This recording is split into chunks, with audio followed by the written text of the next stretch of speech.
Thich, if you would, I would like to ask you a few questions about some of the remarks you made today about the relationship between science and Buddhism. So, the first question is, The first question is, you said that Buddhism said that one have to get rid of all knowledge, previous knowledge, prior knowledge, to have a clear mind. Of course, that's, I think that in science one have to temper that, of course, to modify that slightly by saying that one should know things that were gone before, but keep a clear and open mind. That means it's not fixed. If you have to, since in the study of nature, you can always make new experiment, new observation, discovery of new galaxy, a new star, that may change all what you call in science a paradigm. Namely that, you have to have a common language first, so we can communicate with each other. So that's called a paradigm in the world of the historian of science, Thomas Kuhn. And then one's device, experiment, and observation to test that paradigm to see whether it fits or does not fit. If it does not fit, of course, you have to change the paradigm. And if it fits, then it reinforces it. But of course, you cannot go with zero. I mean, in science, one construct like a house, you build bricks by bricks. Then you have Newton, and then Maxwell, and then Einstein, and then so on. You cannot go, of course, to start from zero every time. And then you don't have a common paradigm even to talk about and to devise experiment. So I would say that in the scientific method, one should be aware of what's going on before, all the work, all the ideas that have been proposed, but of course keep a clear and open mind.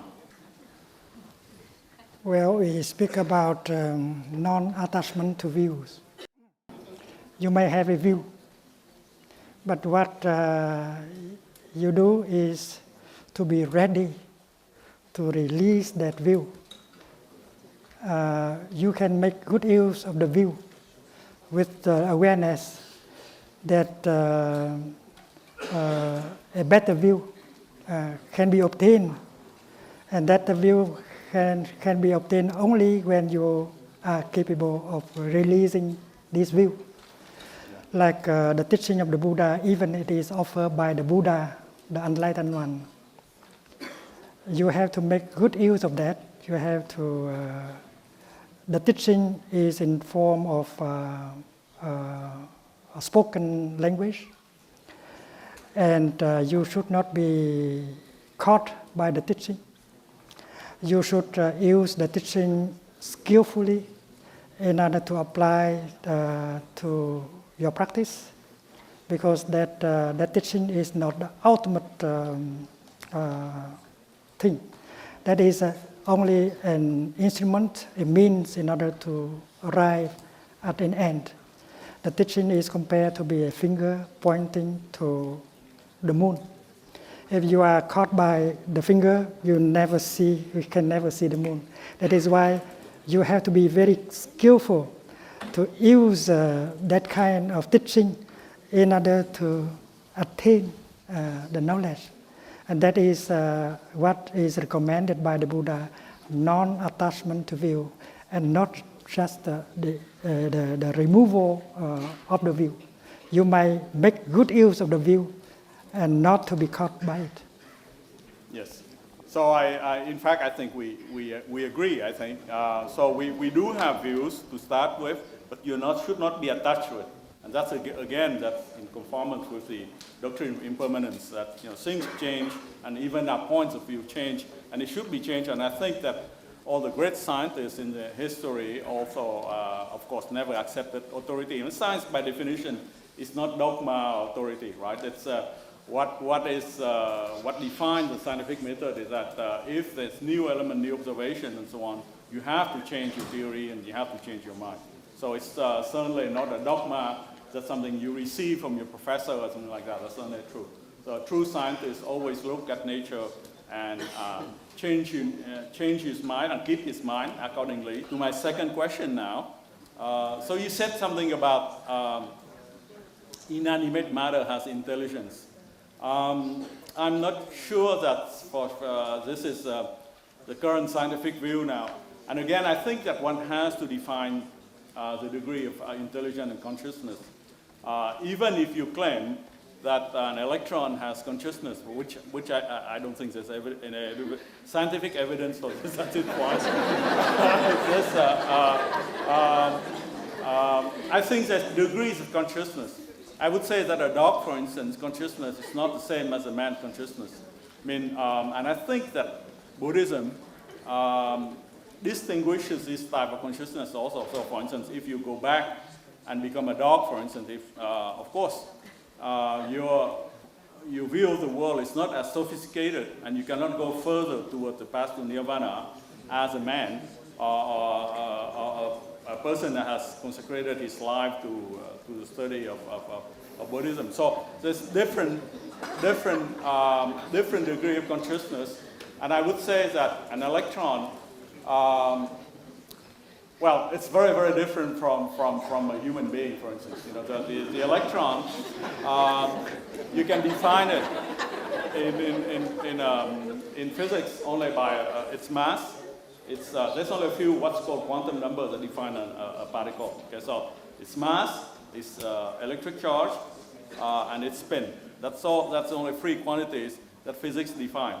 And once you've seen an electron, you've seen them all. You know, they change only.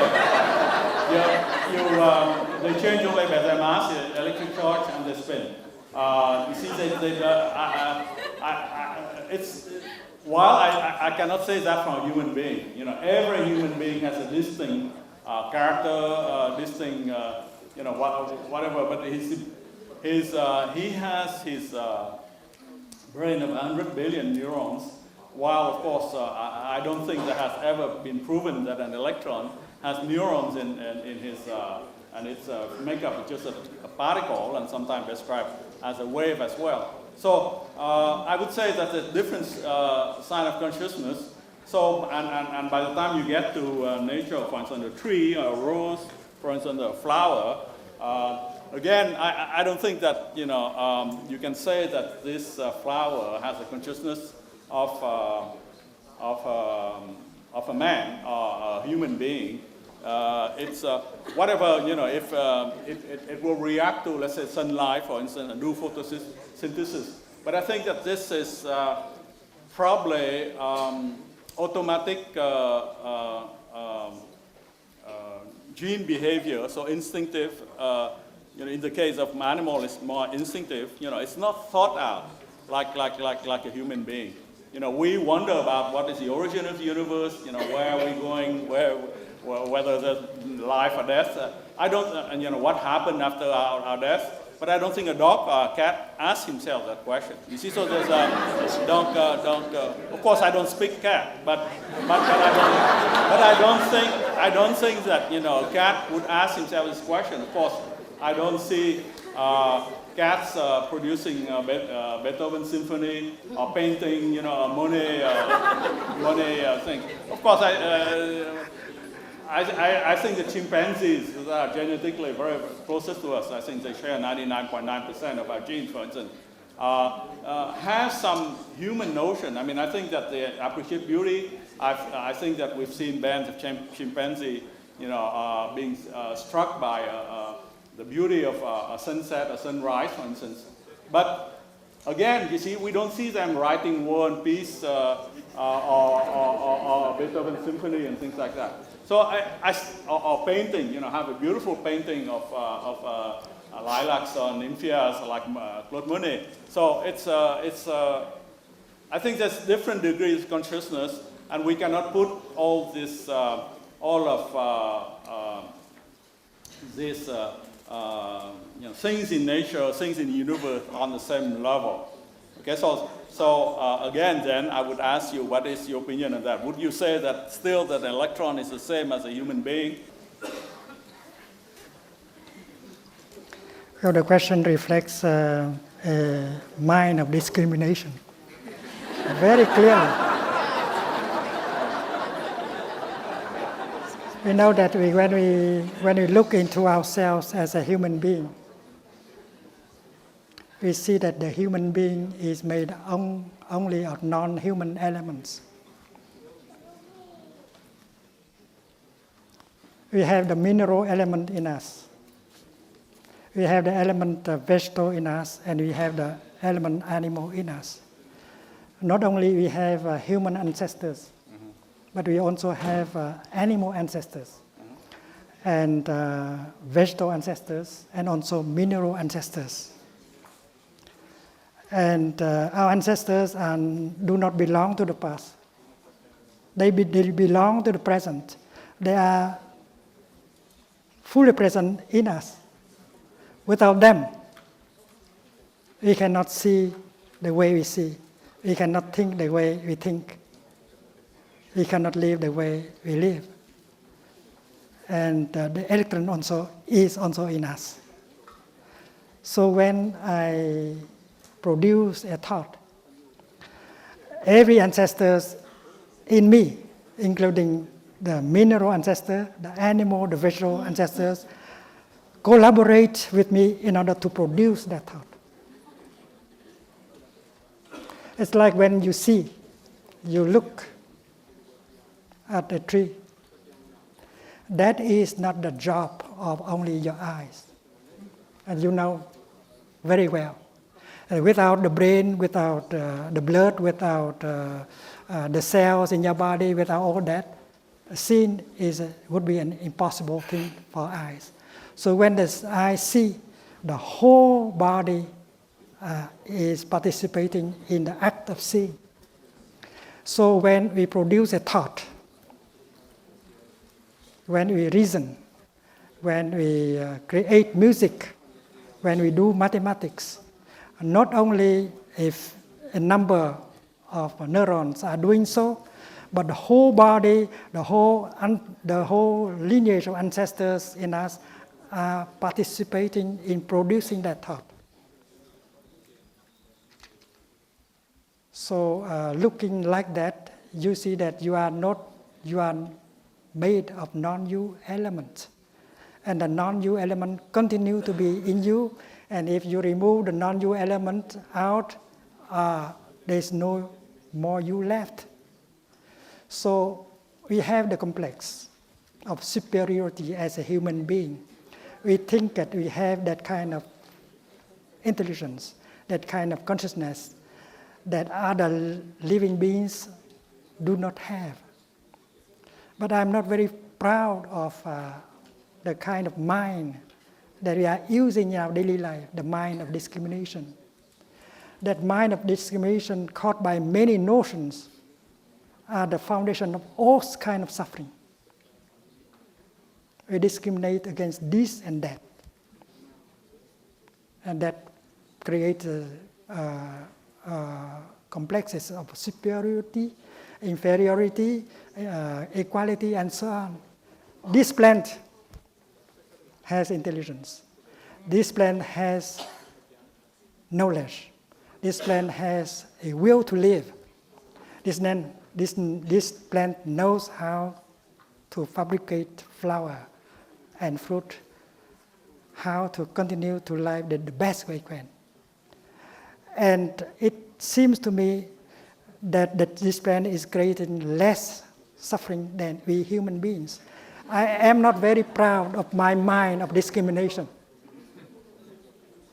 Therefore, I am free from the complex of superiority of a human being. I know that I can do better.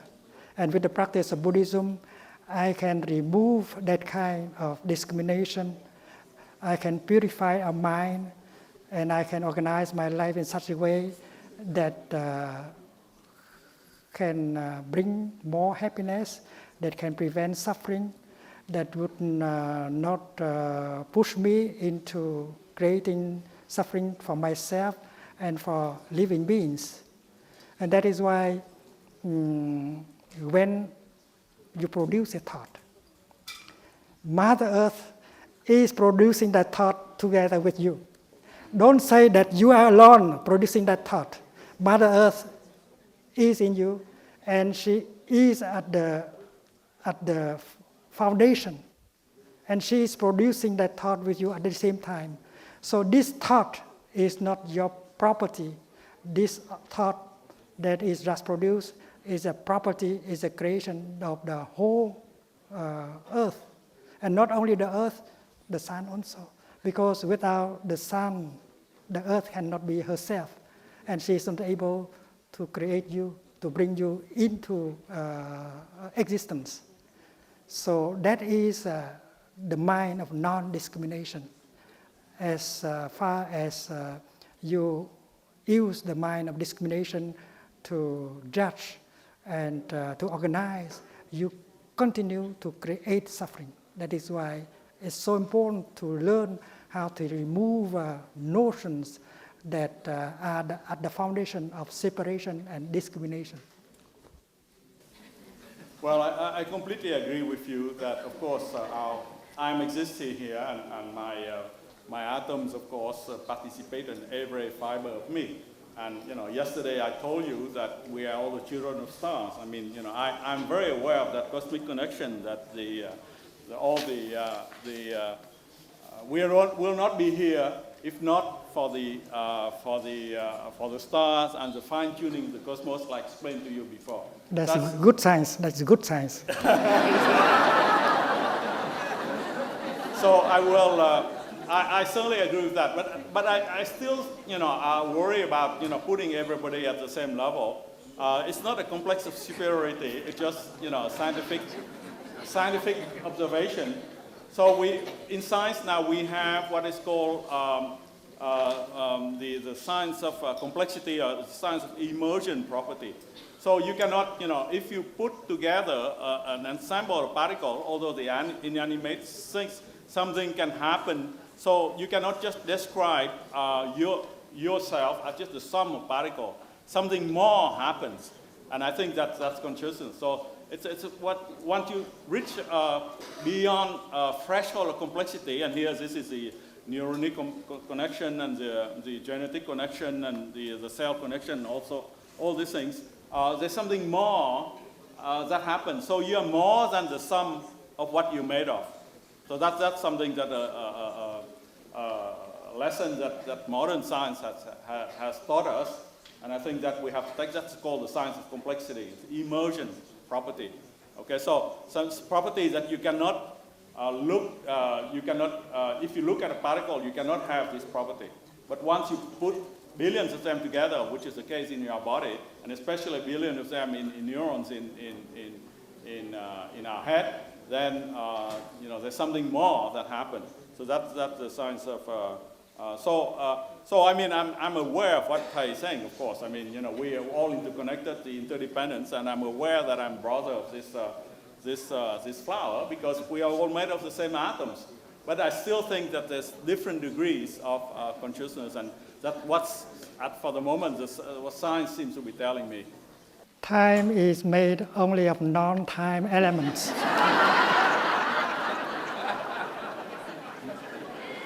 Including space, including matter, energy, action, force. Without these elements, time is not there. So time may be a mental construction. But the safest thing to say is that time is made of non-time elements. And if you remove all these non-time elements, including space and action and energy, time is no longer there. And then in the teaching of the Buddha, the past, the future, and the present, they inter-are. The present cannot be there without the past and the future. And the future cannot be there without the past and the present. They lean on each other in order to express themselves. It's like left and right. If you remove the right and the left, is gone also. The same thing is true with past, future, and present. And that is why when you look deeply and you know how to touch the present moment deeply, you touch eternity, you touch the past, and you touch the future. And as a good practitioner, you can touch the future in the here and the now. You can touch also the past in the here and the now. And you can also transform the past and transform the future by taking good care of the present moment. And this is not just theory, this is a practice. Suppose in the past you have said something not nice to your grandma.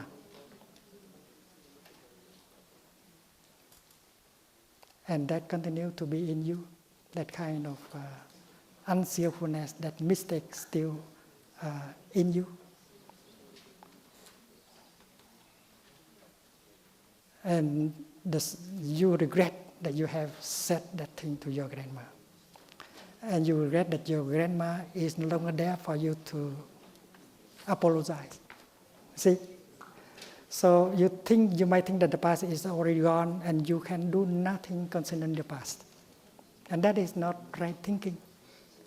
In right thinking, if the past is not there, the present cannot be there. The past is always there in the present. And that is why your suffering continues. And then if you know the practice, you go practice breathing in mindfully, concentrating your mind, and touch the fact that your grandma is still in you, in every cell of your body. The nature of your grandma is the nature of no birth and no death. And your grandma is still available in every cell of your body. You are a continuation of your grandma. So with that insight, you say, Grandma, I'm sorry. I had said that. I vow, I promise you that from now on, I will never say something like that to anyone. And if you practice that, you can see your grandma smiling to you, and you are healed. And that means if you touch the present moment deeply, you touch the past, and you can even... Same thing is true with the future. We know the future is made only of one substance, the present moment. And to worry about future, that does not help. The more you worry, the more you ruin your future. The better way is to take good care of the present moment in the best way you can. Because you know that the future is made only of the present. If you are doing your best in order to take care of the present, you are doing everything already for the future. So touching the present moment and taking care, good care of the future the best way you can, you touch the future. You are creating the future right in the here and the now. So in Buddhism, the nature of time is interbeing. Past, present, and future, they inter-are. You cannot take the past out of the present. You cannot take the future out of the past, and so on. That is the nature of interbeing. That is why every point of time contains eternity. Everything of time, every point of time carries within it past and future. And that the only mind of non-discrimination can touch. And if you continue to think that the past is already away, the future has not yet there is only the present moment for you, that is only a way of saying.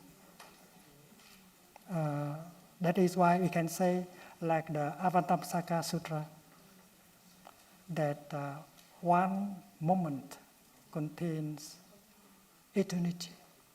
Not only time contains time, but time contains space and everything else that can be described as non-time elements.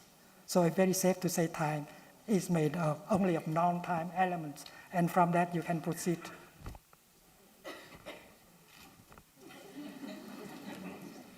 Yes, so in fact that's not in disagreement with relativity actually, because you know that one of the basic realization of Einstein is to integrate space and time. So space and time, we live in a four continuum space and time.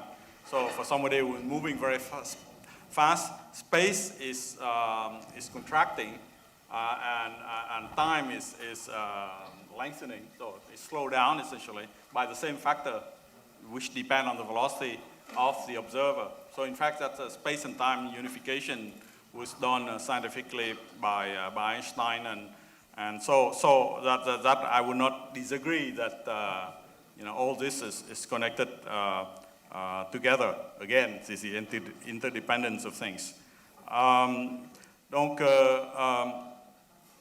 de nouveau, this is just a matter of remark. Again, of course, I like Buddhism very much, not only because I was raised in it, but because of its spirit, because I do think it's a logical system of thought, and especially, which is very, very close to science, because it's the experimental effect of it. I like very much the teaching of Buddha, who says that never believe anything, not the least is that what I say, unless you experience it yourself. Okay, so that's exactly the spirit of experimentation that a scientist would do. You should not accept dogma or authority, but always experiment it yourself. So in the case of Buddhism, of course, like I said, it's the mind is the instrument, not telescope or microscope, but the mind is the instrument, and so it's a lot of introspective emotion and so on. So.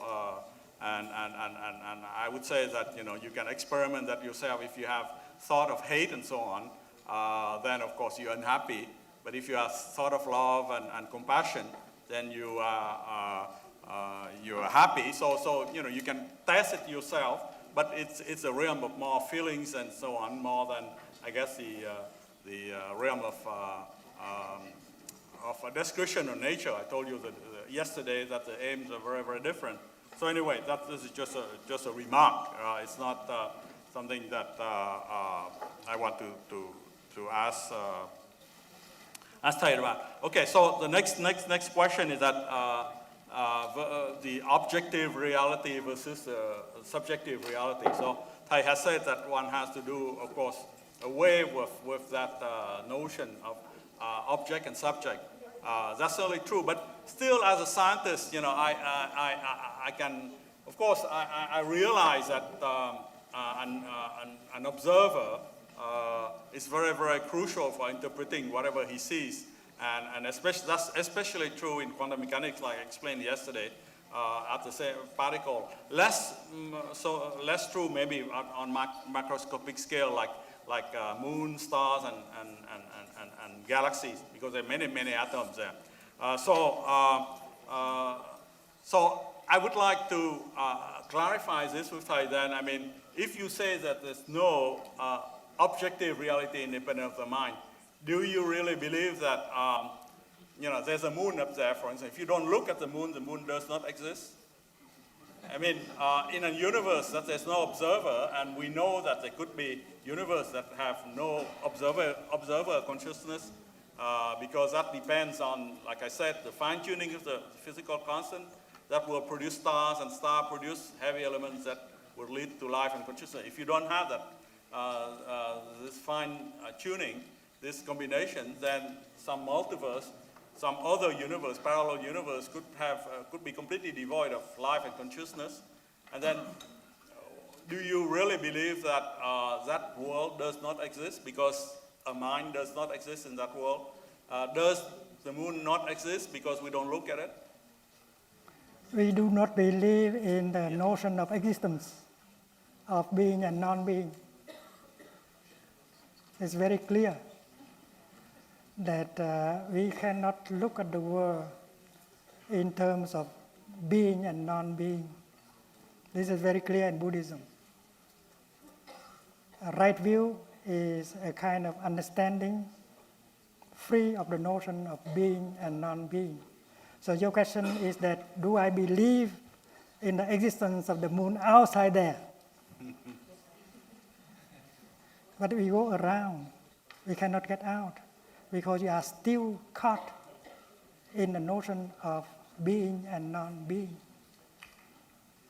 Like this morning I said, one of the questions that philosophers and scientists used to ask.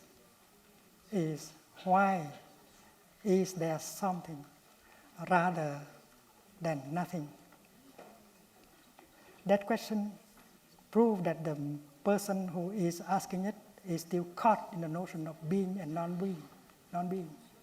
So the ultimate reality is free from both notion of being and non-being. It is very clear that to be or not to be, that's no longer the question in Buddhism. So it's like asking whether God exists or not. You can say God exists or God does not exist. But in Buddhism, that is meaningless talk. Because as ultimate reality, God should be free from both notions of existing or non-existing. To say that God exists is wrong, and to say that God does not exist is equally wrong. But that way of looking and thinking is so rooted, deeply rooted in the human mind. That is why we cannot be free easily. We need practice in order to get rid of the notion of being and non-being. And it is very clear that in Buddhism, you are recommended to train yourself in order to get rid of all these notions, birth and death, being and non-being. Otherwise, you are still caught in the realm of notions and you continue to suffer. A practitioner is not a philosopher. And that is why to get free from notions of being and non-being is a very crucial. And I think a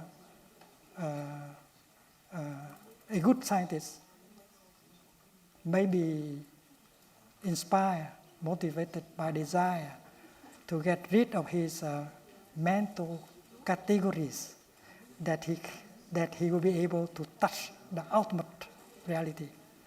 As far as you are caught by these mental categories, notions, the ultimate reality, le réel, still is something out of reach.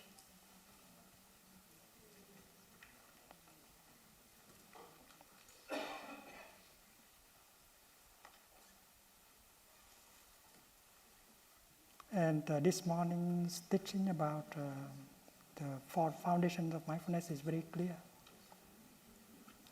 Nature, the world outside, in science, may be considered to be something independent from mind, from consciousness, but not in Buddhism.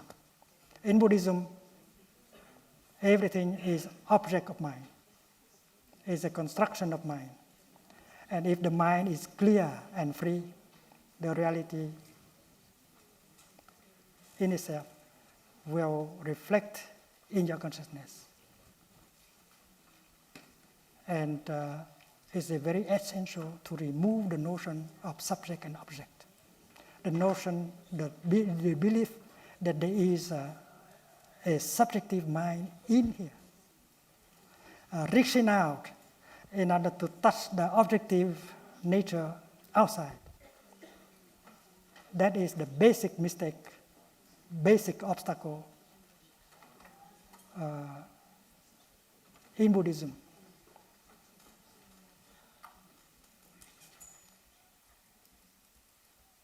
And that is why nature, the world, reality, le réel, in Buddhism is always called by that name, object of mind. Mind and object of mind. Mind cannot be without object. Object cannot be without mind. You can only be a participant. You cannot be an observer. Outside of nature, outside of your object of inquiry. And I think modern science begins to see that. Being an observer outside, there is no hope. Learn to be a participant And in India, they have a good example for that. A grain of salt sitting on the bank of the ocean would like to know how salty is the water in the ocean. And the grain of salt is advised to jump into the ocean and to be one with the ocean water. And then the understanding will be perfect. As soon as you stay outside, there's no hope to understand. So to be a participant, to be the object of your inquiry is the only way. And in Buddhism, it's very clear from the beginning. There is mind and there is the object of mind. And these two things, they are always together. Without one, the other cannot be. And that is a very strict, very rigorous. If you stay away from that, you are not a Buddhist. That is not idealism. And later on in the retreat, we will go deeper, a little bit further than this. The car are waiting, maybe it's enough for the Yeah. There is no walking meditation today.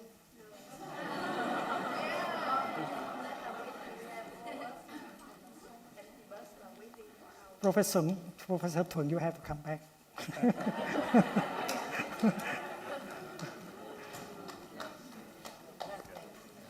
And hope you to see you again soon. Thank you for coming with us and share. This is a family of practitioners.